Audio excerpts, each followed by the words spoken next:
Human beings are searching for the personal experience of reality. They are seeking to come to understand themselves, to find a reason for their own existence. And so you go round and round and round, ever chasing the illusion that there is something outside yourself, outside your here and now, to be attained that will make things better. No guru, no method, no teacher, and no nothing else either.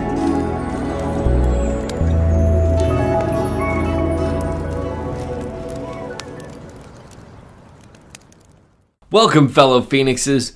In New Age circles, the concept of having the power to physically manifest our deepest desires is a common concept. We are taught we are the ultimate creators of our reality, and that we are in fact God. Everyone else is a reflection of us, and every outside situation was manifested by our own minds, whether conscious or unconscious. What if I told you this was all a lie? That we, by and large, are actually powerless over almost every aspect of everything around us? That would frighten most people. Today I'm here to explain the power of powerlessness. And with that, I'd like to take a moment and focus on what I am grateful for today. Today, I'm grateful to know that I am powerless over pretty much everything. So this is something that comes up oftentimes in New Age circles, and specifically one group that I'm involved in this fact that we are creating everything. And I'm sure that if you listen to New Age stuff, you can hear this all over. And let me first off explain why that can be dangerous, especially for somebody with anxiety disorders or other mental health conditions overall.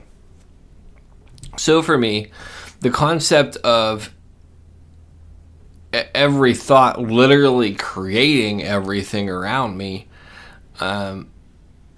furthered anxiety to an extreme point, to where I would be cautious over everything that I thought, and then thinking things, I would try to counteract all of those different thoughts.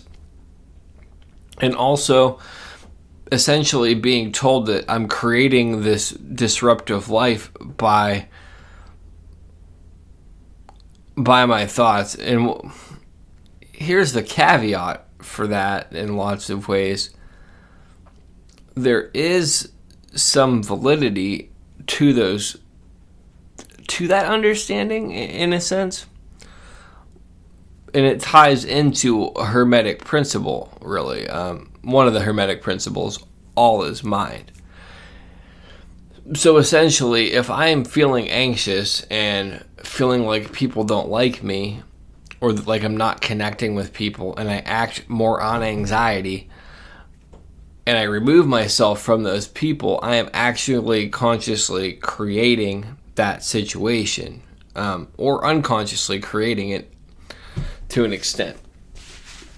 But for example, if I only focus on good things happening, and that's all I do is just focus on good things happening in my life, I'm not going to just create those by thinking of the good things. I have to literally take some action towards creating those circumstances around me. Now, for example, situations just occur in life as well, where in the New Age mindset, sometimes people believe that they are actively creating these outside circumstances. If I am driving and a car comes up and sideswipes me, I didn't create the other car veering out of its lane. I can take responsibility for potentially not having the reflexes to avoid that situation, but I didn't directly create that situation. However, if, let's say, for example, I want a sandwich, if I go and I create that sandwich by action, then yes, I am actively creating something. Now, this concept of everyone else being a reflection of me, there's some validity to that as well, but it's also largely misunderstood. If I look at you, I'm going to perceive you through my own understanding of other people. It's a subjective opinion of you based upon my own life experiences that I will then project onto you. Oftentimes, too, people project their own character defects and shortcomings onto other people. It's just one of the things that we do because it's easier to find faults in others than to look at ourselves. And I'll throw this out there as well. I could be misunderstanding how people within the New Age community understand this concept. Many of them might understand it and be trying to express it or expressing it differently, but having the same general concept as to what I'm saying. I'm not infallible, and I need to say that for my own self just as much as anybody else. But anyhow, I find that this whole thing can be overall very destructive, thinking that we are creating all this stuff, we have all this unlimited power, because really this concept for needing to control every situation, needing to feel that way, is largely based in fear, in my opinion. And the other element of it is it's incredibly self-centered to think that you need to control everything and to think that everyone else is just a fractal of you. And I'll say this, we are all one, certainly, but I have my own individual expression of that one. So if I go around saying that you're all fractions of me, it minimizes you and overemphasizes me. Moving on to this concept where people in the New Age circle like to think that they are God. I've talked about this on this podcast before. I am a piece of a higher power. But one of the funny things to me really is when I try to exert power over situations, I narrow the amount of spirit that can flow through me. And maybe this is just for me. Maybe this isn't for everybody else. But the more I run on self-will or doing what I want to do all the time, not necessarily doing the right thing to do or handling life in a way that's based upon a spiritual principle, the more I am easing my higher power out of my life. This is one of the ways that I've been taught to look at the word ego, because I think that the concept that we have of ego is largely wrong for the most part. Easing God out. Ego, easing God out. And this whole concept of ultimately creating everything, being God, being all this stuff, is ego in my understanding and opinion. I will also say that I feel that ego is a scapegoat for people not wanting to take accountability, and that's how it's misused. But that is a different topic.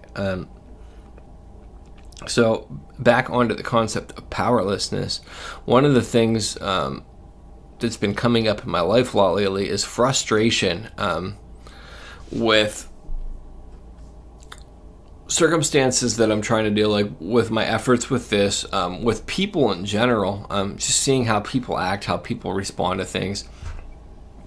And it's one of those things where I am powerless over other people. I'm powerless over how this is received by other people. I'm powerless over basically everything outside of myself, and how I respond to situations,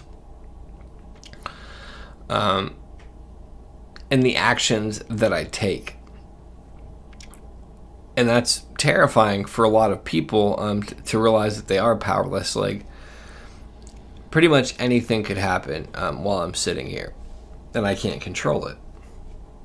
But the liberation within that is I don't have to exert force or energy or my mind worrying about all this stuff that I can't control once I remember that I am powerless over it. I can't control what's going on in politics. People say you can vote, you can march, you can do all that stuff. And that's true, you can. And if that works for people and that's where they want to direct their time and energy, more power to them. For me, though, if I'm going to direct time and energy towards something, it would be rather towards something that is building something up, creating something better than. And that's just where I'm at personally. I tend to believe of myself as a creator. And it's kind of funny how I'm talking about being powerless over stuff, but having the power to create other situations, because that's something I can do. I can take action towards developing something, but I can't take action towards the outcome of it. People could spend all this time marching and investing energy in canvassing for certain situations, but ultimately does it lead to the goal that they're going for? And if it doesn't, did they just waste their time, or can they say that they tried regardless and that they were powerless over the outcome? And that's largely what I'm talking about. When we remember that we're powerless, it frees us up in relationships. This person doesn't care about me, or this person isn't responding how I like. I can try to exert force, maybe not even so much force, but manipulating people, which again is against a spiritual principle, and it's a part of my past really in lots of ways, and it's one of the things that was incredibly destructive to people in my life and myself in general. Or I can accept that that is where they are at, that I'm powerless over changing how they feel largely. I can change myself, but if I'm changing myself for other people, there's this whole other